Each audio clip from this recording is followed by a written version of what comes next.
એટલું ખરું કે હજી થોડુંક હાલશે લાંબુ, પણ હું જોઈ શકીશ. તમારે મને કેવું નહીં પડે કે તમે કંટાળ્યા છો.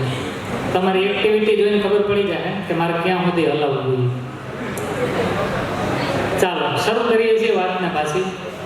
વસુદેવ અને દેવકી, કૃષ્ણ સચ્ચિદાનંદ ના માતા પિતા, એને ત્યાં આ ભાઈ જન્મમાં. આપણે એને ત્યાં જન્મે એનાથી આપણને કોઈ ફાયદો નથી ભાઈ. આપણે તો આપણી અંદર જન્મવો જોઈએ આનંદ, એ મહત્વનું છે.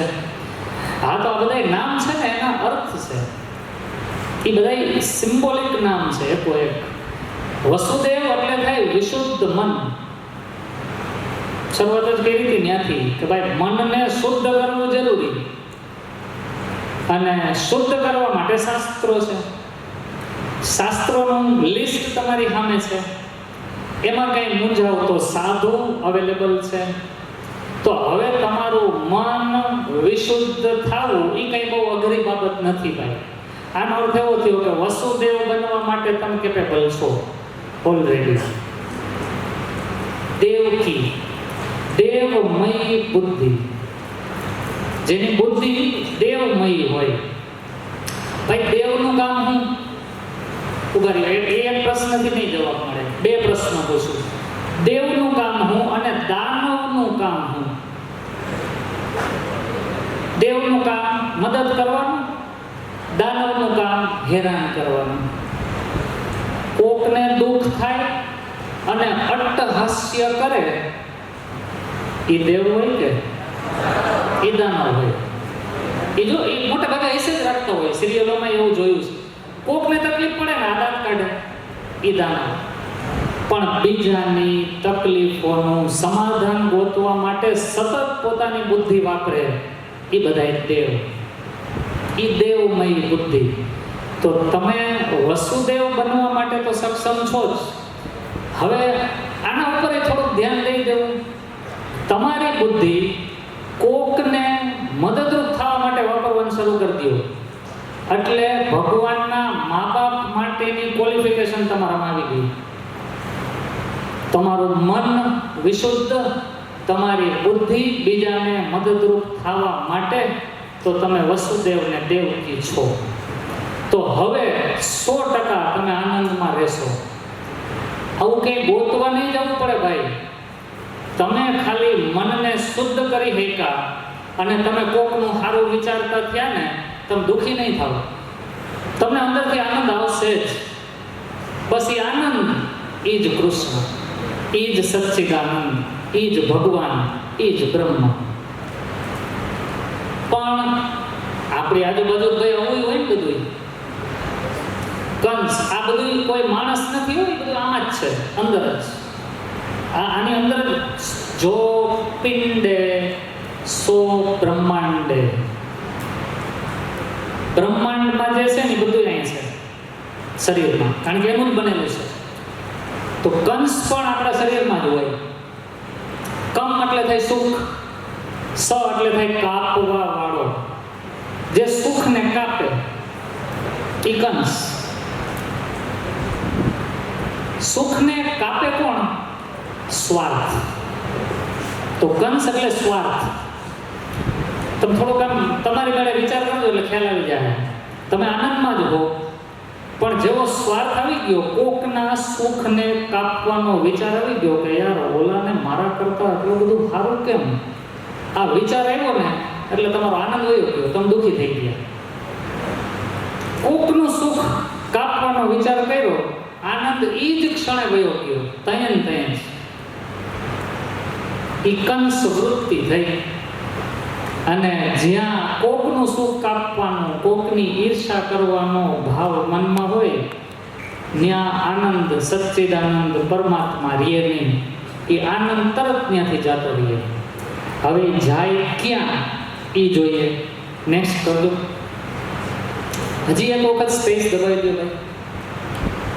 હા, જો આનંદ આવ્યો, માંથી ભાગ્યો. ભાગ્યો એટલે કેવો ભાગ્યો? એમ નહીં કે રાત છે, વરસાદ બહુ આવે છે, નદીઓમાં પૂર હશે, બસ તો આપણને મળવાની નથી, સવારના નિરાતે વરાપ નીકળે પછી જાવું. એમ ન કહ્યું, રાતે ને રાતે ભાગ્યો તૈયા ને તૈયા. જ્યાં સ્વાર્થ હોય ને આનંદ ટકે જ નહીં, એ રાહે ન જોવે, તરત જ ભાગે. એટલે મથુરામાંથી, કંસની નગરીમાંથી કૃષ્ણ રાતો રાત નીકળી ગયા કે અહીંયા આપણે રહેવાનું થતું નથી, મારે મેસેજ આપવો છે માણસોને કે આવું થાય, ધ્યાન રાખજો. એટલે આનંદ પહોંચો, આહલાદ એટલે આનંદ. ક્યાં પહોંચો ભાઈ? ગોકુળમાં. ગો એટલે થઈ ઇન્દ્રિયો, કુલ એટલે સમૂહ, ટોટલ કુલ. ઇન્દ્રિયોનો સમૂહ એટલે આપણું શરીર. આપણા શરીરમાં ઇન્દ્રિયો જ છે બધી. જો ઇન્દ્રિયોનો સમૂહ, 10 ઇન્દ્રિયો, 11મું મન, એ બધું આની અંદર છે. તો આ ગોકુળ જ છે. એટલું જ નહીં, હજી આમ આગળ કહું તો આપણું શરીર છે ને એ જ ગોવર્ધન છે. ગો એટલે ઇન્દ્રિય, વર્ધન એટલે વૃદ્ધિ થાવી, મોટું થવું. 3 કિલોના હતા, ઘોડિયામાં હોતા હતા 15 વર્ષ પહેલા.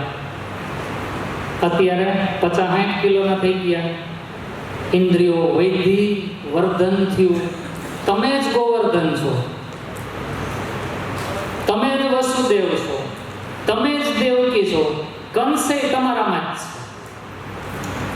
તો ઇન્દ્રિયોમાં ભગવાન રીએ, શરીરમાં રીએ, ગોકુળમાં રીએ, ઇન્દ્રિયોના સમૂહમાં. અને ન્યાય એને ટકાવી રાખવો હોય તો આવું બનવું પડે. નંદ જે બીજાને આનંદ આપવાનું કામ કરે, નંદ અને યશોદા બધાયને યશ આપે. કામ મોટા ભાગે પોતે કર્યું હોય છતાંય એ જ્યારે વાત કરવાની આવે ને ત્યારે એમ કહે કે તમે બધા ભેગા હતા ને એટલે આ કામ શક્ય બન્યું, બાકી મારે એકલાથી ન થાત. આવું જે કરે ને એ યશોદા. ક્રેડિટ એકલો ન લઈ લે, બધાને આપે, એ યશોદા.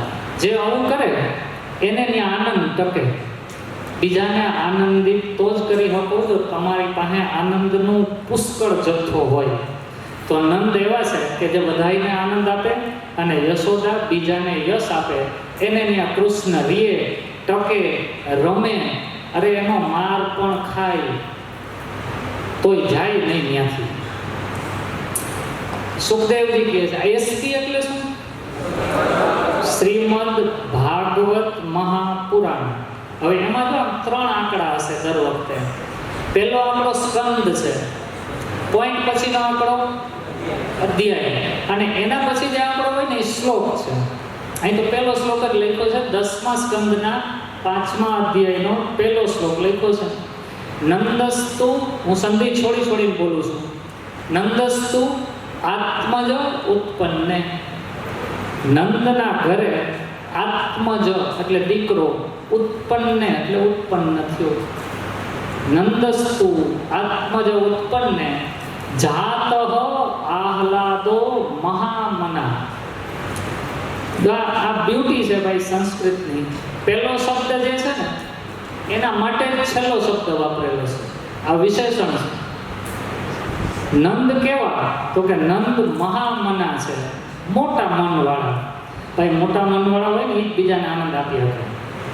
તો એવા મોટા મનવાળા નંદને ઘેરે દીકરો ઉત્પન્ન થયો, જાણે કે આનંદ જ જન્મો.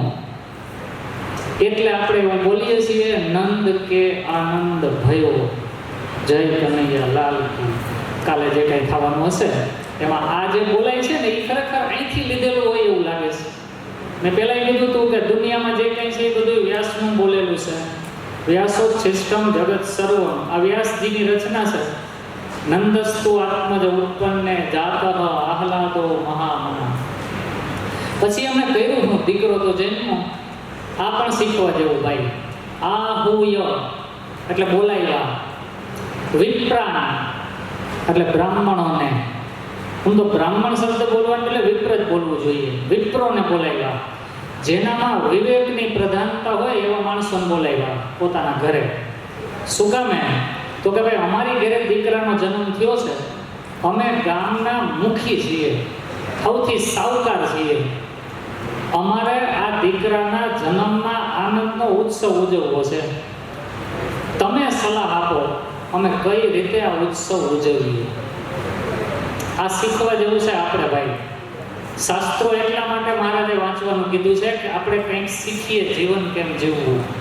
આપણી ઘરે સારો પ્રસંગ આવે, આપણે જલસો કરવાનો જ હોય, પણ એ શરૂ કરી દેતા પહેલા કોઈક વિવેક પ્રધાન માણસને પૂછાય કે આ ઉત્સવ કેમ કરીએ તો સારું રહે. ઓલું ઘરે બર્થડે હોય દીકરાનો, ધબાધબી બોલાવતા હોય સ્પીકરમાં, બાજુના પાડોશીને તકલીફ પડતી હોય, બિચારા સહન થાય ત્યાં સુધી કરે, પણ પછી ન સહન થાય એટલે કેવા આવે કે યાર થોડુંક ટેપ ધીમું વગાડો ને, બહુ અવાજ થાય છે. અને ત્યારે પાછા આપણે વગાડવાનું બંધ કરી દેવાને બદલે એની યારે બાંધવા માંડીએ કે તમારા વાકે હું અમારા દીકરાનો જન્મદિવસ એ ના ઉજવવો. આવું બોલીએ તો સમજવાનું આપણે અહીંથી કંઈ શીખા નથી. કોઈને તકલીફ ના પડે ભાઈ. નંદ છે, બીજાને આનંદ આપવું એનો ગુણ છે, બીજાને તકલીફ પડાવવી એનો ગુણ નથી.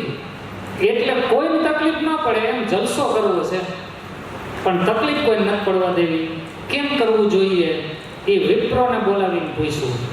અને પછી વિપ્રોએ પાછા કેવા વેદોના જાણકાર, અને પછી ભાઈ પોતે સ્નાત એટલે થાય નાવું, સ્નાતક ગ્રેજ્યુએટ એટલે નાયેલો, એ રીતના શબ્દો બનેલા છે. શુચિ અલંકૃત, નાયા, શરીર પવિત્ર થયું, મન પવિત્ર રાખ્યું, અલંકારો ધારણ કર્યા, અને પછી જલસો કર્યો, નંદ કે આનંદ ભયો. નેક્સ્ટ તો શ્રીમદ ભગવદ્ ગીતા 18 અધ્યાય 700 શ્લોક. એમાં શરૂઆત અહીંથી થાય છે, અર્જુનની મૂંઝવણ. એ કન્ફ્યુઝ છે, જેમ આપણે ઘણી વાર કન્ફ્યુઝનમાં આવીએ છીએ એમ. એટલે અર્જુન પ્રશ્નો પૂછે છે, ભગવાન એના જવાબો આપે છે, તો ત્યારે આમાં પાછળ તર્કો પણ કરે છે. આ પણ શીખવા જેવું. પ્રશ્નો પૂછવાના, પણ તમારા પ્રશ્નનું સમાધાન ન થાય ત્યાં સુધી તમારે તર્ક કરવાના કે તમે આમ કીધું પણ આ કેમ હશે, એ હજી મને નથી સમજાણું, થોડુંક વધારે સમજાવો. તર્કો કર્યા, દલીલો પણ કરી, અને વાંચજો તો ખબર પડશે અર્જુનની દલીલો એક્સ્ટ્રા ઓર્ડિનરી છે. તમને એમ લાગવા માંડે કે નાના યાર સાચું જ કહે છે. એવા તર્કો અને દલીલો કરી, અને ભગવાને એનું સમાધાન આપ્યું આખા ગીતાના બધા શ્લોકોમાં. શરૂઆત કરે છે ધૃતરાષ્ટ્ર. ગીતાની શરૂઆત એ કરે છે, લ્યો એક જ શ્લોક છે પણ એમાં સંજયના 41 શ્લોકો છે આખા ભગવદ્ ગીતામાં. અર્જુને 84 શ્લોકમાં પોતાના પ્રશ્ન પૂછ્યા છે, અને સૌથી વધુ દાખલો ઉપાડ્યો હોય કોઈએ તો એ ભગવાને. 574 શ્લોક ભગવાન બોલ્યા. આ એને જ કરવાનું હોય ને ભાઈ. એટલે પ્રશ્ન કરતાનો પ્રશ્ન બહુ ઓછા શબ્દોમાં આવી જવો જોઈએ કે જેથી જવાબ આપનારને ડિટેલમાં કહેવાનો સમય મળે. આ પણ શીખવા જેવું છે. તો અર્જુને બહુ ઓછા શ્લોકમાં પ્રશ્ન પૂછ્યા છે, પણ એના પ્રશ્નોના જવાબો વિસ્તારથી આપ્યા છે. 4-4 માર્કનો જવાબ આપવાનો હોય ને બોર્ડના પેપરમાં, એની જેમ ડિટેલ્ડ આન્સર આપ્યા છે. નેક્સ્ટ. આ ચિત્ર કદાચ એટલું બધું ક્લિયર દેખાય નહીં, કારણ કે એમાં મારી એવી ફાવટ નથી, પણ તો આમ દેખાય તો છે ને કે બે બાજુ સેના ઊભી છે, અને રથ અહીંયા વચ્ચે છે અર્જુનનો, ડ્રાઈવર છે કૃષ્ણ. ન્યા ઉભા ભગવદ્ ગીતાના 700 શ્લોકો બોલાના છે. કોન્ટેક્સ્ટ સમજવા જેવો છે. ખાલી આ ક્યાં આ ઘટના બની એટલું જાણી લઈએ ને તોય કામ થઈ ગયું. હામાં યુદ્ધ કરવા માટે સૈનિકો યુદ્ધ માટે ઉત્સુક તૈયાર છે. હમણાં બઘાટી બોલવાની જ છે. એવામાં અર્જુન એમ કહે છે કે ભાઈ જરા આમ રથ આગળ લેતો મારે વચ્ચે ઊભું રહીને જોવું છે કે કોણ કોણ એવા છે કે જે મારી સામે લડવા માટે આવ્યા છે. જરાક જોઈ તો લો. કોન્ફિડન્સ, જોરદારનો કોન્ફિડન્સ, એક અર્થમાં ઓવર કોન્ફિડન્સ. એટલે ભગવાને રથ વચ્ચે લીધો, જોયા, કોન્ફિડન્સ બધો એ ભાંગી ગયો. કારણ કે એ સામે એવા લોકો હતા કે જે એના સગાઓ જ હતા અને મૂંઝાઈ ગયો કે આમની સામે કેમ લડવું. દુઃખી થયો, બેસી ગયો, હાથમાંથી ધનુષે પડી ગયું, જીભ હુકાવા માંડી. ઓલું નીટનું પેપર હાથમાં આવે, ન આવડતું હોય ને ત્યાં જે થાય ને એવું થવા માંડ્યું. ગાત્રો શિથિલ થવા માંડ્યા, પરસેવો વળવા માંડ્યો, જીભ હુકાઈ ગઈ અને મારે નથી લડવું ભાઈ, આવું કહી દીધું. એ સમયે ભગવાન બોલે છે, જેમ સ્વામીજીએ કીધું હતું એમ કે ભગવાનના શબ્દો એ ઓલા નાસીપાસ થયેલા અર્જુનને લડતો કરી દે છે. શબ્દોમાં તાકાત છે. જો શબ્દોના તાકાતનું એક ઉદાહરણ આપું, આમ તો ગણાય છે પણ તમને રસ પડે એવું. અત્યારે ચાલુ મારા આ વક્તવ્યમાં માઇકને બાજુ મૂકી, ખિસ્સામાંથી સિગરેટનું પાકીટ કાઢી, મોઢામાં લગાવી, લાઇટરથી ચાલુ કરું, કેવું લાગે? કૃષ્ણ જેવું લાગે? નહીં ને? ખીચ ચડે. અને પહેલાં તો એમ જ લાગે કે આની બુદ્ધિ ભ્રષ્ટ થઈ ગઈ લાગે છે કે આ આવું જો અહીંયા કરવા માંડે તો. પણ હું એમ કહું કે સિગરેટ શું કામ ન પીવાય? અહીં તો ન જ પીવાય, વ્યસન છે, તમાકુ છે. શું કામ ન પીવાય? તો કેન્સર થાય. સિગરેટ પીવાથી, તમાકુ ખાવાથી કેન્સર થાય, બરાબર છે, વાત સાચી. પછી આ ચોકલેટ કાઢું, કેડબરી ડેરી મિલ્ક અથવા પર્ક, અને માય કાંઈ મૂકીને હું એ ખાઈ લઉં પછી બોલું તો લગભગ આમાં કોઈને વાંધો નહીં હોય કે એમાંય વાંધો આવશે.